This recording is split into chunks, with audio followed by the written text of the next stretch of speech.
Sir మాది చిత్తూరు జిల్లా చిత్తూరు మండలం మాపాక్షి గ్రామము. జయచంద్ర అనే నేను. కన్నారెడ్డి డైరీ, శృతి డైరీ అనే 3 పేర్లు ఉన్నాయి ఆ డైరీకి. మరి నేను పాలు కావాలా, పాలు డైరీ రన్ చేయాలని పిలిస్తే పోయి అక్కడ సూపర్వైజర్గా పనిచేశాను. 3 నెలలు చేశాను, 4 నెలలు చేశాను. 2 నెలలు పేమెంట్లు కరెక్ట్గా ఇచ్చాడు రైతులకి, పాటి రైతులకి. అంటే చిత్తూరు మండలము, గుడిపాల మండలం, యాదమరి మండలం నుండి నా తరఫున పాలు తెప్పించాను డైరీకి. 2 నెలలు కరెక్ట్గా బిల్లులు ఇస్తూ వచ్చాడు. 3వ నెల అక్టోబర్ నెల 1 నుండి 10కి బిల్లు పెండింగ్ పడింది.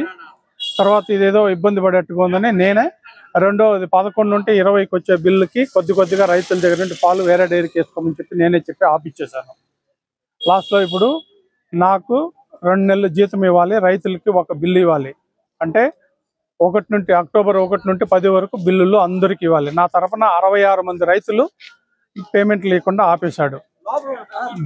దీని తరఫున కొంతమంది రైతులు మా పేమెంట్ అనేసి నా ఇంటి దగ్గరికి వస్తే డైరీ కాడికి రమ్మని పిలిస్తే పోయాను. డైరీ కాడికి పోతే రైతులందరూ లోపల కూర్చొని పెట్టుకునేసి పేమెంట్ ఇవాళ కొంచెం నాకు ప్రాబ్లం అయింది, బయట పేమెంట్ డిలే అయింది, ఆయనేం లేదా, ఆయన ఉత్త ఎంప్లాయీ మాత్రము, నేను ఆయన తరఫున పాలు వచ్చి నేను తీసుకునేది పేమెంట్ నేను ఇవాళ, నాకు కొంచెం టైం ఇవ్వండి, 15వ తేదీ లోపల నేను మీ పేమెంట్, నవంబర్ 15వ తేదీ లోపల మీ పేమెంట్ వేస్తానని మాట ఇచ్చాడు. సరే అందరూ రైతులు సరే అనేసి వెళ్ళిపోయారు. వెళ్ళిపోయిన తర్వాత నన్ను లోపలికి పిలిచి రూమ్లోకి పిలిచి ఒకడనే దౌర్జన్యం చేశాడు, కొట్టబోయాడు. దారం ఇస్తాను, ఉరేసుకుని సావురా నా కొడక, ఇక్కడే నువ్వు చస్తే నాకేమి, ఇక్కడే సావు అటన్నీ నన్ను చేయి చేసుకునే ప్రయత్నం చేసి ఆయన జోబిలో ఉంటే పిస్టోల్ తీశాడు. కన్నారెడ్డి, శృతి డైరీ ఓనర్ కన్నారెడ్డి. ఆయన ఫోన్ నెంబర్ 9440222288. ఆయన నన్ను చాలా దౌర్జన్యం చేశాడు రూమ్లో వేసుకుని. నేను భయపడి సారీ చెప్పేసి నేను బయట వచ్చేసాను.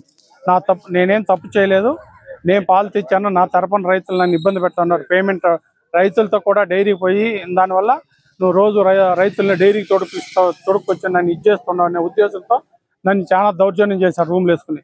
చంపుతాను నా కొడుకు, ఏం చేస్తావు, ఎవరికి చెప్పుకుంటావు చెప్పుకున్నాడు. నేను భయపడి బయట వచ్చేసాను.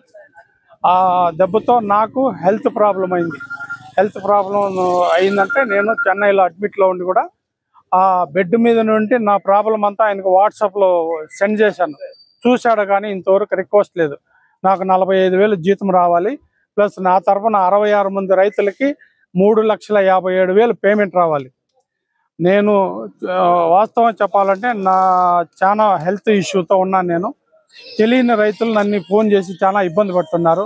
గౌరవనీయులు కలెక్టరు నాకు న్యాయం చేసి నా తరఫున వచ్చిన రైతులకు పేమెంట్ ఇప్పించాలని పదే కోరుకుంటున్నాను.